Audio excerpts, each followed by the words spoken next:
for that thing still. Got your mama fruiting on your corpse, how that pain feel. I've been all alone on my life in my lane still. Standing up on business, I've been about that action. So bring your whole faction of your gang real. I hate Vonnie. All right. Thank you for everyone who's here live on Instagram. Let me read this. On behalf of the Don't Say the F Word podcast, I, Mark the Monster, would like to apologize for the illegal brother-in-law Joe not reminding anyone what day of the week it was and allowing the big guy to be an incompetent buffoon. I did not write that I'm an incompetent buffoon. Well, hey, I'm taking it how I want to take it. Give me my hat. Yes. I'll say in my defense, it was I got the work schedules mixed up. I thought it was today, so that's my fault. My fault, y'all. My fault. Okay. Oh, so what you're saying is that it's not my fault. I'm saying it's 100% your fault. You're responsible for your own actions. I disagree. I want to blame others. Okay.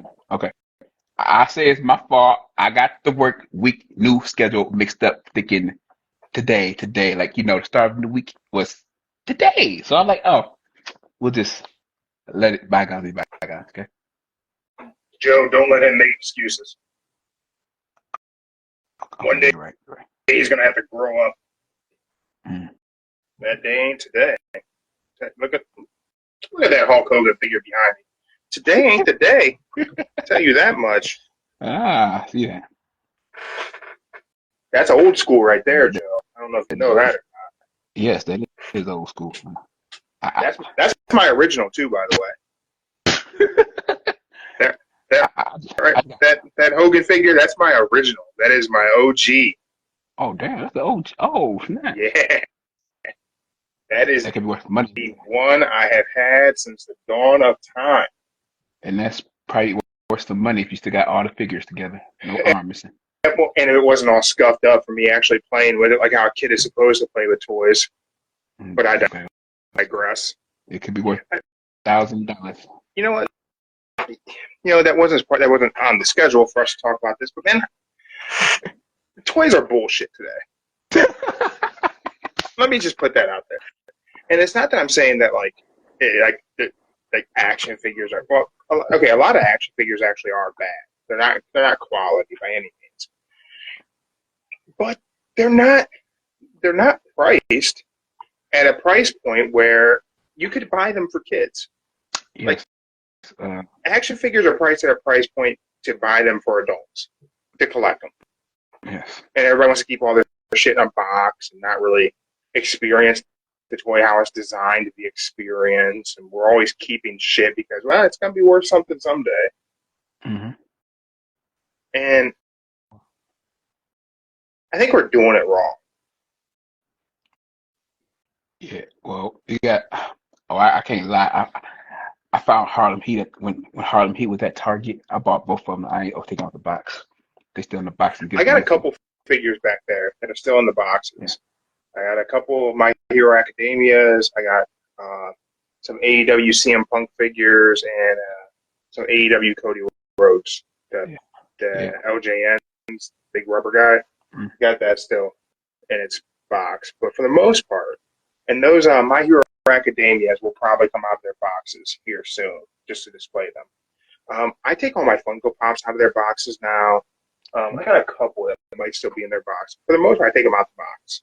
I display them out of the box. I take the action figures out the box, wrestling figures coming out the box. Well, I ain't take mine out the box yet because my friend's collector and he told me never take the chase out the box. So I'm like, oh. Then he said never take them all out the box because that little dent, scrap thing, it could be worth some money. I'm like, okay. But you gonna try and sell them? I don't know if I'm gonna try something now, but Exactly. I ain't gonna try and sell none of my shit. I want my shit. I'm gonna preserve. I'm gonna have it how I want to have it. If I decide to sell it, somebody else is getting it how it is. I'm not preserving shit for somebody else to have it. If you want it nice, you go buy it. I ain't gonna sell my Sub-Zero. I like Sub-Zero. Sub-Zero best one. Sub-Zero is always my favorite Mortal Kombat. Yeah. Got with the little ice. Speaking of which, I got you. While we talking about the damn toys, right? You got me talking about this. Hold up. All right. Here we go. So, here we go. Like, KB, you got the Miz too. You know what I'm saying? All right. So, got Miz Elite. Michael Jordan. Okay. KB. Tupac. All right. There we go. Joe, I'm going to ask you a very serious question, right? Go ahead. Pac or Biggie?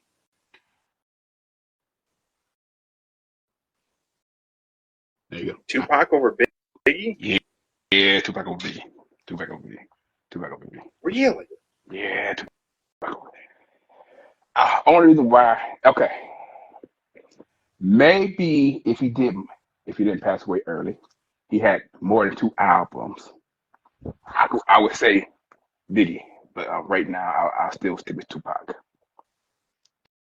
Even with the whole his voice computer X-ray. All the teachers that told me I never amount to nothing.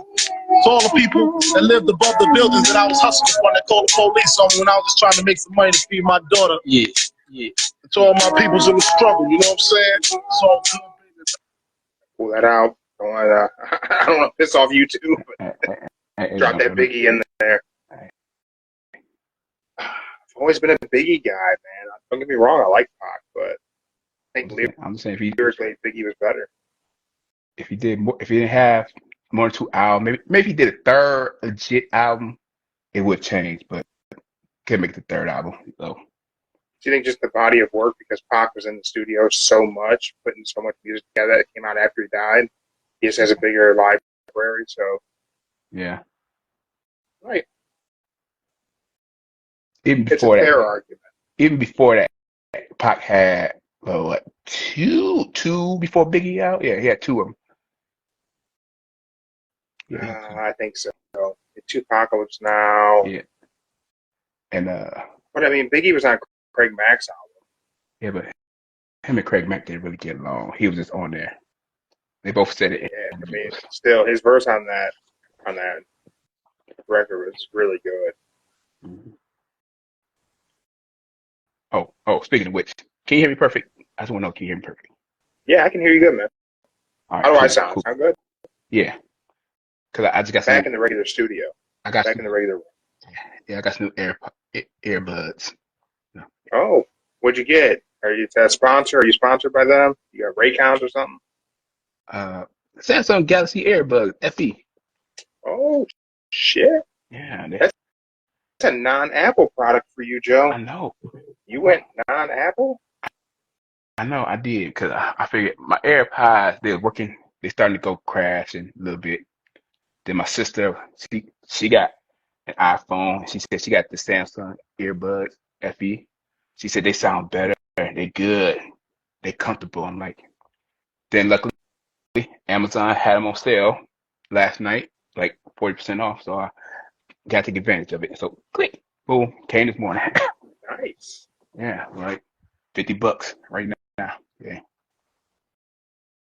Nothing wrong with that. Mm-hmm. Nothing wrong with that at all. And they feel comfortable too. They a little bit comfortable. Gotta save that money. Yeah. So before we talk about the weekend wrestling, I want to cover a little bit of what happened last night. BKFC Knuckle Mania 4. We got here we go. We got it. Mike Perry steps forth, his energy unbent. A big cat finds its home early in the fray. Tiago outspills the force, no one's to say. With a thunderous hook out hits the floor. The crowd erupts, Perry's legs and soars. Undefeated and bare knuckle, platinum stands tall. The face of BKFC, he's the pride of them. I don't know if I necessarily agree with everything in that, but Mike Perry, still undefeated BKFC, stopped Tiago Alves. Tiago Alves effectively retiring from combat sports after that defeat. Mike Perry ends it wanting to fight pretty much anybody, saying he wants a title fight with a friend of the show, Redneck Mundell. I think if Mike Perry really wanted that fight would have already taken place, but I digress. Maybe something's changed, but I really hope that fight takes place. I really hope we get to see Mike Perry versus Redneck Mandel near future, because I think Redneck Mandel deserves that payday, and I think he's the guy who stops Mike Perry. But we also had Lorenzo Hunt. Yeah. Our hometown guy. Mm-hmm. Lost to Mick Terrell. He dislocated his elbow. Oh, that's what. Oh, shit. Damn. Yeah, so he got dropped with a hell of an uppercut. Yeah, whenever he hit the mat, his arm was out, popped his elbow out, stopped the fight. Mick Terrell has pretty much already agreed he'll give him a rematch. Mick Terrell give Lorenzo a rematch. We did have a post-fight press conference. President BKFC David Feldman said he feels Lorenzo should just stick at 205, stick at the light heavy, don't come into heavyweight, because so he's a little undersized. Any luck this week? David Feldman will be on the show with me, working on figuring out a day for that. So make sure you stay tuned. But we'll talk a little bit about the future of the heavyweight division. We previously had Mark Hunt on, we've had Mick Terrell on, we've had Lorenzo on. So we'll get to pick the boss's brain, see what he's thinking for the heavyweight division. He also announced new owner in BKFC, new partial owner, Conor McGregor. I saw that. Yeah, Conor McGregor, partial owner of BKFC. So I'll talk to David Feldman a little bit about that, see what that spells for the future, because if you have Conor McGregor, partial owner, I believe his next fight is his last fight in the UFC. Well, on his contract for the UFC against Michael Chandler. I think he only owes the UFC one more fight. Also, not positive on that. Conor McGregor got a lot of sponsorship in Florida. That's where you mostly find that alcohol he got, mostly in Florida. Yeah. And, Nate Diaz was in attendance at BKFC Knuckle Mania last night. Got a shot at him with David Feldman right there. So you have Conor McGregor as a partial owner. They were trying to get Nate Diaz to say he had an interest in bare knuckle. I think Nate Diaz has an interest in doing a big payday. If we could get the third fight and for Nate Diaz and Conor McGregor to happen at BKFC, that would be amazing. To see the growth of BKFC is unbelievable. Speaking of growth in BKFC, I'd love to talk a little bit of money for BKFC right now. So last night, so what we have reported, so a lot of people know, I've talked about it before, UFC, you get money to show, you get money to win, then they have fight bonuses on top of that, right? So we do have full fighter pay released from the UFC, from UFC 298, from the California State Athletic Commission, and we can compare that to what the flat fee pay was for BKFC fighters from Knuckle Mania last night. So the lowest pay anyone got from UFC 298 in California was a $10,000 show pay. So the lowest they offered on the card was $10,000 to show. I don't have that contact information, but it was Brenton Rivera. He got $10,000 to show. I would imagine had he won, he would have gotten an additional $10,000. He did not win, so his payout was $10,000. The lowest pay for Knuckle Mania last night was Sidney Smith, $500 flat pay. $500. That was the lowest pay. It was the lowest dollar amount that was on a prelim fight. You go into you look at the other end of that. You have the highest pay from UFC 298 in California was Alexander Volkanovski. Got $750,000 to show. His total pay was $750 because he did lose. So I would imagine oftentimes those contracts are you got your money to show, your money to win. Usually, like whenever you get to the main level. So give an example. We don't know what his win bonus would have been, but Robert Whitaker on the same card got $300,000 to show. He got a $100,000 win bonus. I would assume Volkanovski's win bonus probably would have been $200,000 had he won, so he could have potentially made $950,000 had he won.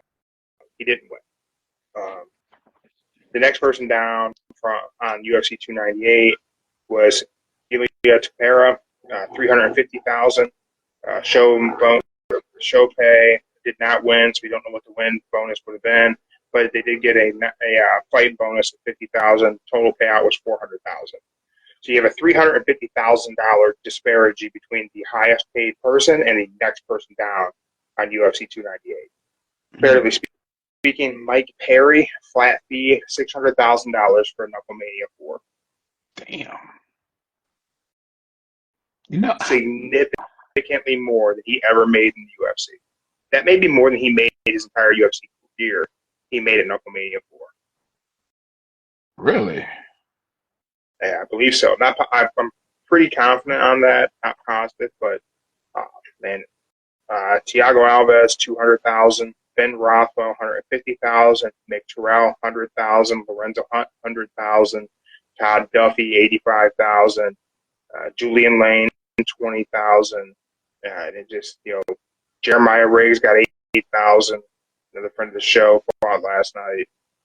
So guys are making some good money in bare knuckle. Of course, the higher end guys, champion, those fighting for the titles, a lot bigger paydays, but there's money to be made there. Combat sports athletes and just a dialed in one discipline, less wear and tear on the body and your training. BKFC is on the rise. I feel like we were early. We were the early podcast talking BKFC, getting folks on, and I just think that there's a lot of money out there for these guys to be making. Makes me want to join. Makes me want to start. Don't you dare! You need to relax. You are not stepping in a BKFC ring. Don't even think about that nonsense. I'm not even. Thankfully, I'm old now. Because my dumb ass in my 20s probably would have considered this shit. I when you said that like 500,000, I'm like, ooh, that'd be great right now. 500,000 just for one little match for 2 minutes.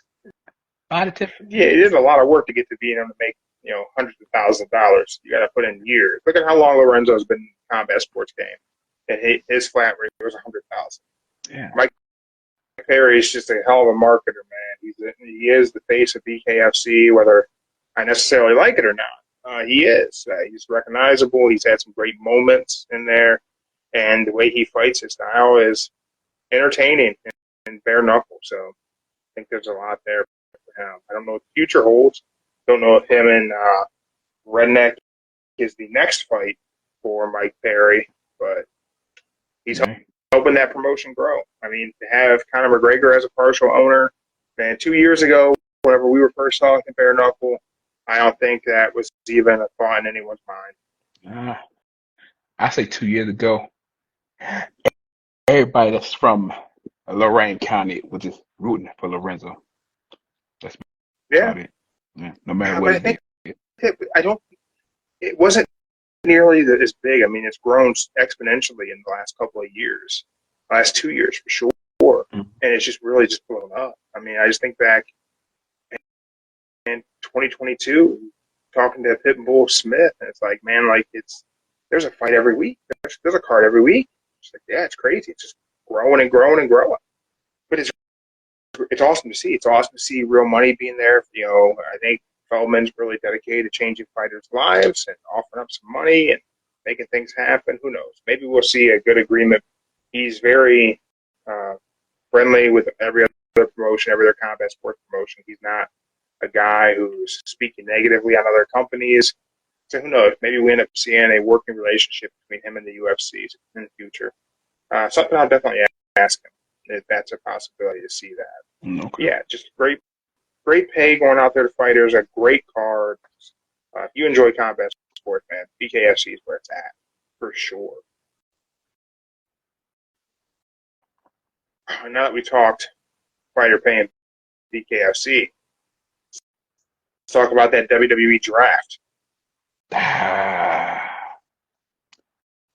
could say out of that whole entire draft, only 2 people Swiss brands, and that was just Nia and Carmelo Hayes. Yeah, the draft, I think, left a lot to be desired, in my opinion. But Really, Carmelo Hayes coming to main roster was a given that was coming. I mean, we all knew that was coming. yeah, but I think when he did his little tryouts he was on Raw and SmackDown. I think SmackDown was the better for him when he. I think he's a good fit for a SmackDown brand. He reminds me of, he just has that SmackDown vibe. There's a difference between the shows. There really is. Mm-hmm. I think that it was interesting for them to remove Roman. It makes sense, but to remove Roman from eligibility in the draft, but leave the rest of the bloodline to be drafted, I think that was kind of an interesting choice. Yeah, they said from what I read, seen, they feel like Roman is like the Undertaker and Edge when they was the bad guys for SmackDown, and they said during the whole 3 years he was on SmackDown, he made the show worth it. So that's why they're keeping him on SmackDown. I agree.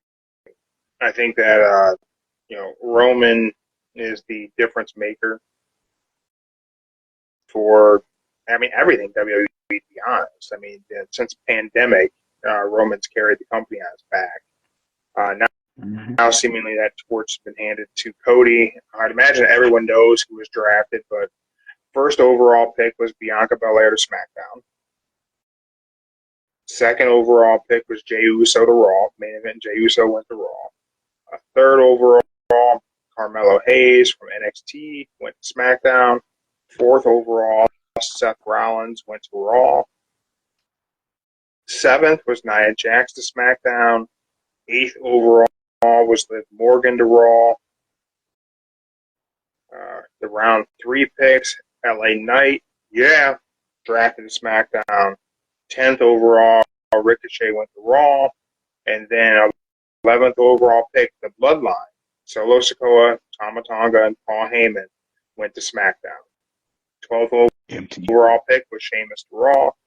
13th, AJ Styles to SmackDown. 14th, Chad Gable to Raw. No, Alpha Academy stays on Raw. The whole Alpha Academy is on Raw. As they should be. Yeah. I think they should keep them together. Build Team Angle around Chad Gable. Then we got Andrade with the SmackDown, and then we got Kiana James with the Raw. NXT. Yep. Nothing really amazing about the draft, to be honest. To me, man, I think SmackDown as a show wasn't a great show. But you see, wait till tomorrow when the whole draft gets shaken up better for like 3 hours. Yeah. On SmackDown, a 2-hour program, there was only like 20 minutes of wrestling.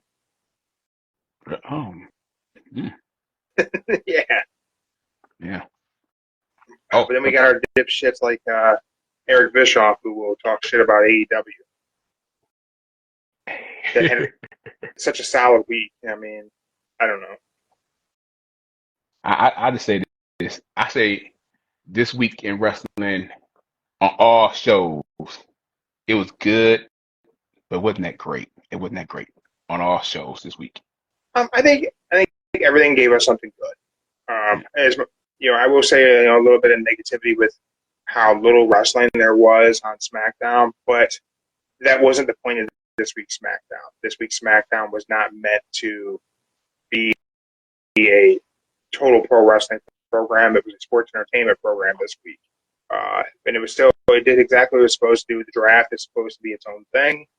AEW did give us the return of Jack Perry in Jacksonville. Mm-hmm. It did give us the attack on Tony Khan. That was kind of weak. I seen it coming You though, think? but yeah, it could have been. It could have been better. Like Um, he he barely punched him in the stomach with the microphone. He fell like when he fell down, he fell and took the hit 5 seconds later. Like he's not a wrestler, man. Here, I'm gonna play a little something for you, and then okay. we'll go into this. All right, here we go. Let's just Morning after, Yeah. and I wish there was a morning after pill that I could take to eliminate this abortion of a wrestling show from my memory. Wait, really? so that's Eric Bischoff. It was the morning after Dynamite, saying he wishes there was a morning after pill that he could take to eliminate the abortion that Dynamite was from his memory. Okay, but so everybody knows who that is. You have Conrad Thompson kind of checking him a little bit. So, and I'm glad Conrad was willing to I thought actually you'd have been all intervene about there that last night. and say His something. best Eric Bischoff impression, his best NWO I know impression. because it's not necessarily that. I think Conrad Conrad's good at giving Eric a little bit of pushback instead of just letting him just be a complete dipshit. But here's a little more Eric Bischoff. Conrad, if they would have if they would have laid that angle out, because clearly that's what they were doing. I mean, I'm sure there's some control out there that's, OD'd on the AEW Kool-Aid a long time ago. Oh, no, this is different. It was better because... Okay, here's my take. They say that absence is a form of flattery, I guess. Even imitation. Imitation. So he's basically saying they were imitating the NWO with the attack on Tony Khan. Yeah. Mm-hmm. You see that? See, I didn't take it as that. I can see how it could be taken as that, but that's not really what I see it as. No, I took it like if they would have made it. Everybody took it out their boss. Stone Cold did it. Yep. It's like it's the everyday angle in every organization. Yep. I don't know. Ever since they started doing it they did it with Bischoff initially, and then it was Austin and McMahon. It's always taking out the authority figure. Yeah, I don't know if they did that to Paul Heyman in WWE though. I don't know. I don't think anyone ever attacked Paul. Yeah. They would have rioted had someone done that. Yeah, so I don't know if they ever did that. But he goes on to say that if they had done it as just straight up parody, like how the Billionaire Ted skits were, that would have been better. And kind of said that they're better at taking. They should have just done it to take a shot at WCW and NWO, which that wouldn't have made any sense to me. But I don't know. They keep saying they should have just gone and made it a whole big joke and not try to take it seriously. And this was before Tony Khan showed up to the NFL draft wearing a neck brace. That's right. so fucking bad, but it was parody. And he's saying it was essentially comedy because it was such the a really bad. sad part is they're taking this shit seriously. They meant that to be a serious angle. He's right though. It was so fucking horrible from the beginning throughout the middle. The end was just, oh my God. And when was it, Conrad? I lose track because I do so much of this stuff. When were you? I think it was you and I arguing about whether Tony Khan wants to be a TV star. And I went off on my Dixie Carter impersonation because Dixie. I don't think it was nearly as terrible as Bischoff's acting like it was. A little hokey, sure, but at least gave us a reason for them showing the backstage shit.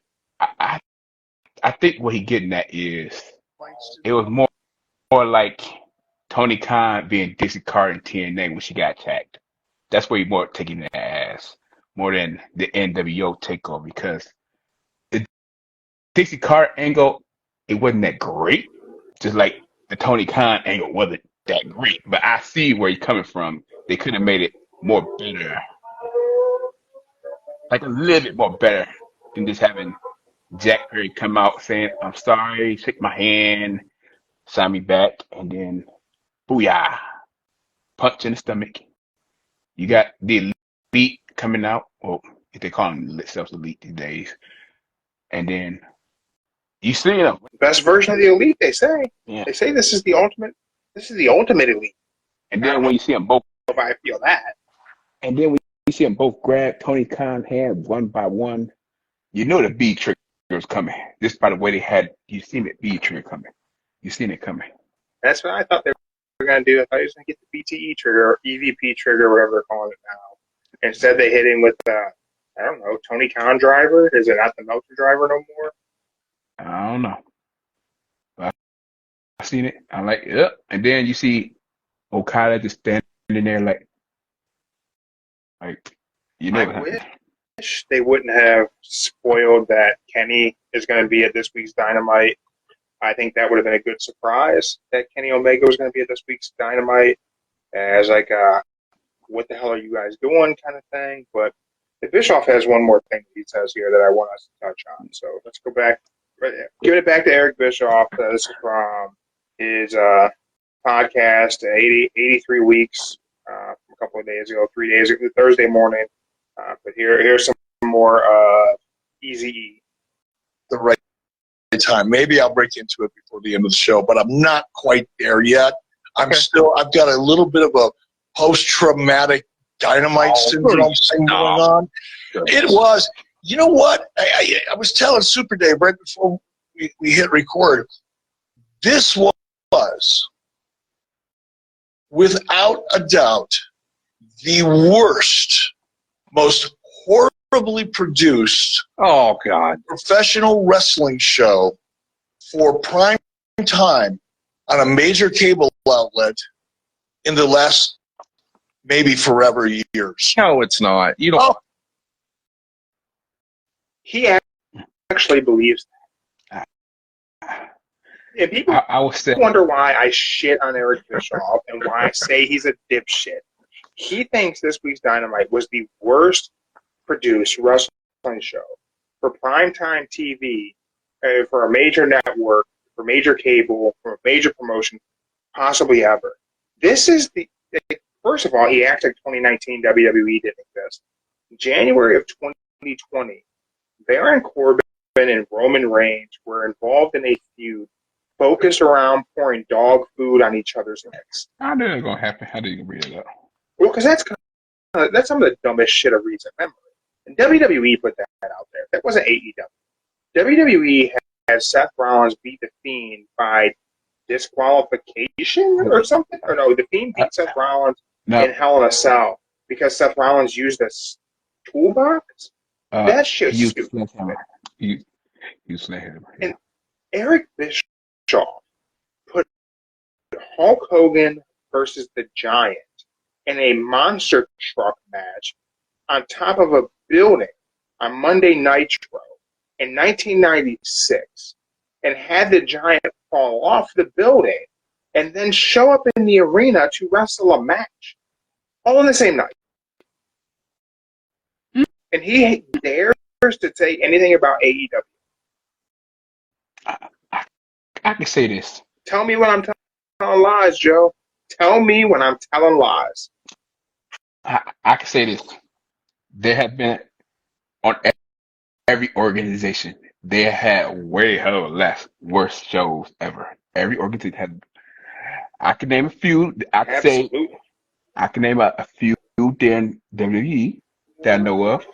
I could say WCW even had that little, what the hell was it, that like the electric chair thing that you get matched. It was Oh, that was it. Whenever they put the electric chair inside of War Games and they electrocuted Abdul the Butcher. That's the one. That may have been a Halloween Havoc, maybe. I think it was one of them. It may have been Halloween Havoc. Maybe they may have called that Thunderdome or something. I can't remember, but I remember the electric chair and Abdul the Butcher. Shit was ridiculous. And it Absolutely possible. And I could say for WWE when they did that, the Attitude Era, and they did all the nonsensical bra and panties matches, and the entire 24/7 title was ridiculous. If it weren't for R-Truth, that shit would have been totally pathetic. Yeah. And then for WWE, I could say the one match that didn't really make any sense. That's I still to this day don't understand. It was on Cyber Sunday. It was when Stone Cold fighting Jonathan Coachman. It was supposed to be that. But instead it became like a handicap match. Oh God, what was it? It was dumb. It was really dumb. But Stone Cold walked out of it because he didn't believe in it. He did have corny. Oh, I vaguely remember what you're talking about. I can't think of what it was, but you're right. Whatever it was stupid. Yeah, it was that match. And last for AEW. Now, I'm just gonna say this. It was a good idea because of the pandemic. With the stadium stampede. I was okay with it. That one time during the pandemic, I completely understood why they made the match. They had no one in the arena. No one. You could put cameras everywhere. I completely understand why they made the match. I don't know why they think it could be a traditional match, stadium stampede. The pandemic, it was good for the pandemic era. That's the only reason why I say I like it.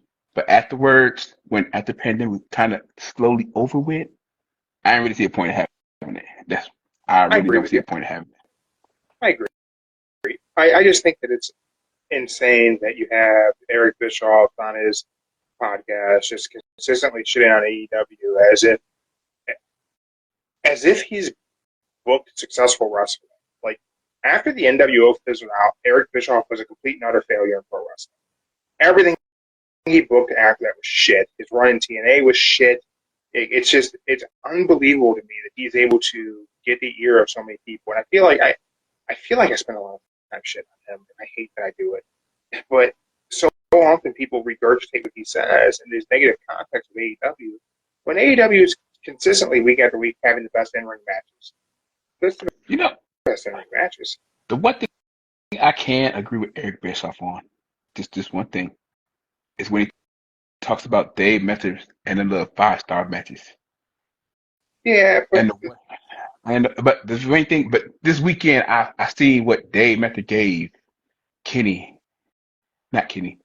Will Ospreay and Daniel Bryan. He gave him like 7.5 stars. Yeah, 6.5 stars. I'm like, I don't get his philosophy. He could have said he's making 5 stars, but he going upper. But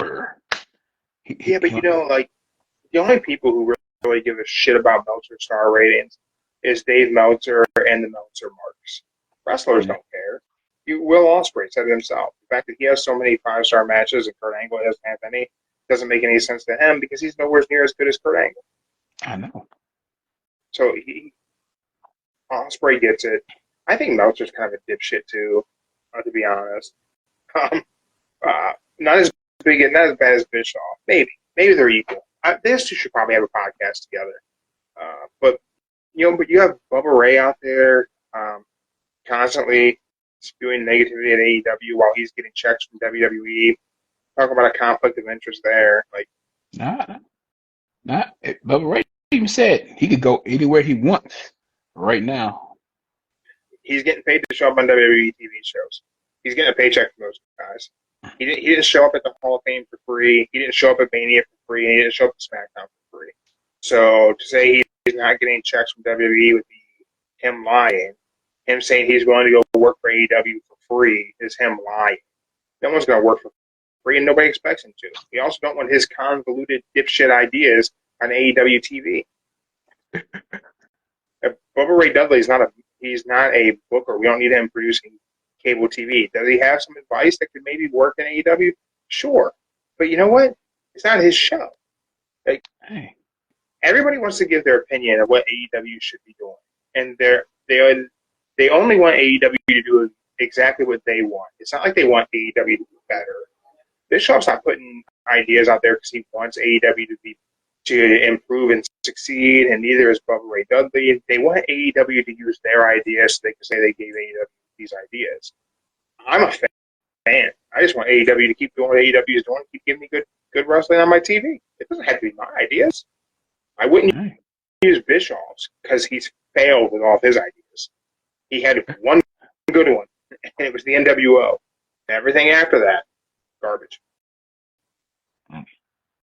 Just my opinion. Okay. Just got a guy who couldn't capitalize on Goldberg's popularity. So, yeah. Couldn't book Bret Hart. Could not book Bret Hart post Montreal Screwjob. How's that work? How do you screw that up? Mm-hmm. You got a man who cost me $6 million to this day. Yeah. Well, that's a different issue. My issue with Bret Hart. I digress. Do you think Cody Rhodes got hurt on SmackDown? Nothing's been called out, but I mean that spot with Carmelo. I mean, he said he's fine. Is he fine? He said he's fine. They said he's fine. It was nothing serious. All right. It looked a little wonky. Not gonna lie. Yeah, I checked it today. The sources saying that it wasn't bad. They think, but he's fine. Okay. Good. I was concerned. I mean, they can't afford for Cody to be hurt because this looked. Oh yeah, I seen it. Oh yeah. Our boy Cody Rhodes really was moving in slow motion there. I mean, I don't know how that spot was supposed to go, if that was the intention, but man, it just looked wrong. But I think Cody went maybe a little ahead because he wasn't supposed to do that cutter to like maybe the next, so he went kind of ahead of time. a lot of talk about Chris Jericho this week across every wrestling thing. I did the whole learning tree Jericho. I feel like we were talking about this quite some time ago with my dislike of the Jericho Appreciation Society.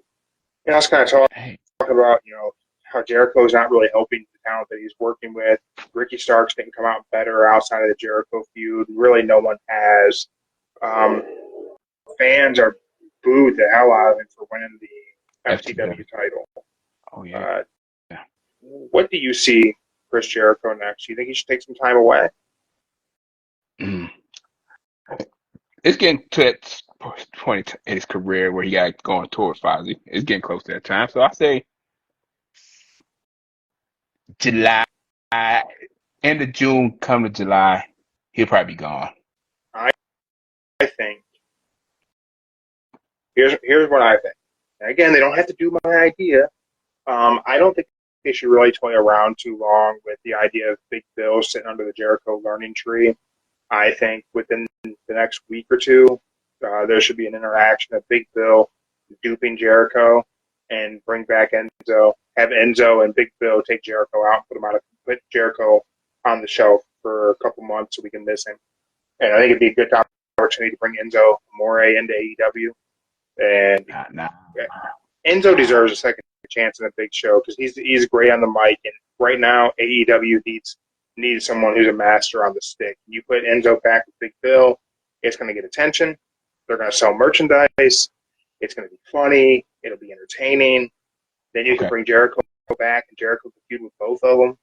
Or him and Hager can feud with both of them.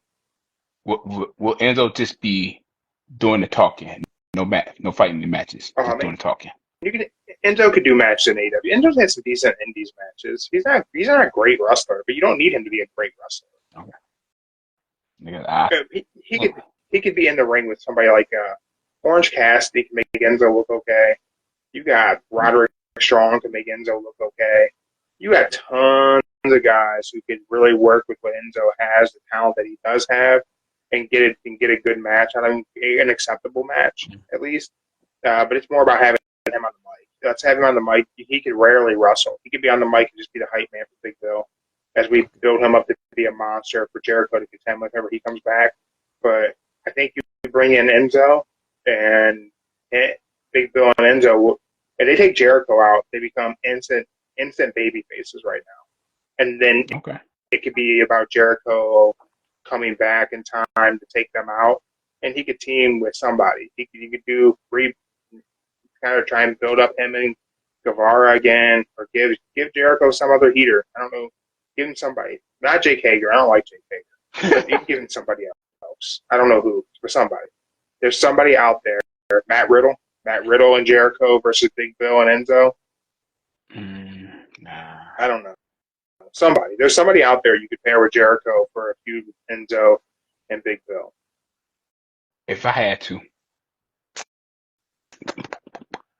I'd rather be Shelton Benjamin because he's so underrated. Shelton Benjamin is so underrated. I would like he could do to see Shelton Benjamin just be an AEW. I wouldn't put him with Jericho. It wouldn't be good. It wouldn't be a good pairing. He doesn't need a Jericho with him. I know, but hey, Shelton Benjamin is good, just underrated. Yeah, that's true. Since you got a late start, we'll look to wrap this up, Joe. Who's your wrestler of the week? Okay, it finally happened. My wrestler of the week, I told you about this like a few months ago. I wait for him to break out. He finally broke out this week. Who? Kaiser. That's who I've been waiting for this whole time. Kaiser. I told you. I've seen it coming. It was coming soon. Kaiser. You think Dragunov comes up to the main roster and joins Imperium? It's rumored, but him and Gunther had so many good feuds matches. I don't want that to happen though. I know, right? But I mean, do we need it? We need him and Gunther feuding again? I don't know if we need it. I would say somewhere around King of the Ring. If they made some type of deal where if he wins, he had to join Imperium and do whatever Gunther says. When they do the draft tomorrow night, we'll see.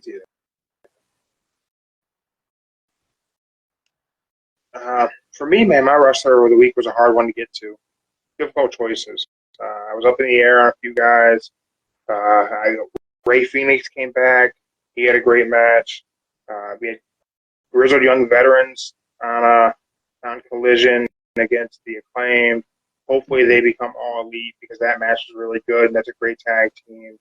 But my wrestler of the week, Claudio Castagnoli, man. What? Yeah, Claudio and Swerve had a great match. I thought that match was entertaining. I didn't necessarily like the fact they did the World Title Open Challenge. Thought that was dumb as hell, but I do think that their match was really good. Claudio did a lot of good things. How he resisted that standing double stomp whenever he just ate it and brought in the uppercut. That was cool. That was a cool spot. That must have practiced though, but he did it perfect. It was perfect. Like first time I see him, I'm like, what did I just watch? What just happened? And I'm watching him like, oh shit, that's really good. What a good spot to do. So yeah, Claudio, my wrestler of the week for sure. Mm-hmm. I'll go with that. I think we had a great week of wrestling. Who do you think gets picked first tomorrow in the draft? Raw goes first. Who do you think they take? I think so. All the champions are safe. Yep. Okay. I would say Raw was probably going to stick with main event Jay. I'll say SmackDown. They already took Jey Uso. They got Jay. Oh, they already took Jay? Oh. Yep, they already took Jay. Okay, so let's see here. I'm going to say NXT call-up. There's going to be a couple NXT call-ups. I'm going to go with Perez. No, wait, she's champion. Never mind. She can't be going. God damn. She can't go. It's a tough one. I don't know. But you know what? I think somebody's going to pick Tiffany Stratus. One of them needs Tiffany Stratus for sure. I think first pick for Raw is going to be Jimmy Uso. Jimmy Uso? Okay. Yep, they're going to put the Usos back on the same show. Okay. I don't know who I think SmackDown's going to take, but I do think Raw's first pick tomorrow will be Jimmy Uso. Get the Usos on the same show together to eventually bring them back as a tag team. Although that'd be good. Jimmy is out with an injury, but he'll be back. That'd be good. Yeah. Dominic Mysterio is injured. Well, he ain't bad. He don't need surgery, so we good on that. Right. I guess they're gonna keep Judgment Day together. I think. Yeah, I think they'll keep Judgment Day together for a little while. But Yeah, I think you bring Jimmy Uso to Raw. yeah, I say SmackDown. They're gonna pick Tiffany Stratton first. They're gonna keep her because she is a good. Even though you don't like the female wrestler, I'm saying Tiffany Stratton. She's pretty good. She's good in the ring. I believe you. With that, everyone, thank you for checking us out right here live on Instagram. If not live on Instagram, YouTube, Spotify, YouTube Music, wherever you're getting your podcast from, you're fine. Don't say the F word. We appreciate you. Those of you who caught us live, thank you for sticking around to catch us being late because I don't know what day of the week it is for whatever reason. Stay tuned. This week we got some interviews to announce. David Feldman will be joining us at some point, probably this week or next week. Stay tuned. We'll update you on times for the show as some things change. But we will still be kicking things off live on Instagram. And if you miss us live on Instagram, it's wherever you get your podcast from.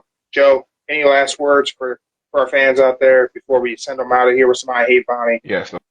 Okay. I just want everybody to know. Come next Sunday, I will call his phone for the first time and just let him know, hey, don't forget, it's 6 o'clock. Okay, bye. Man, I forgot what day it was one time. With that, the intro becomes the outro. I Hate Bonnie on Instagram. Go check him out.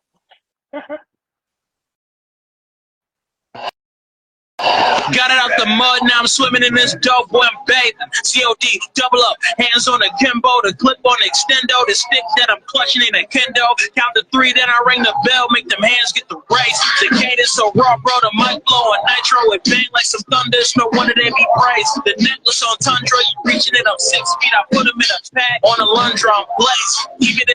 We out. All right.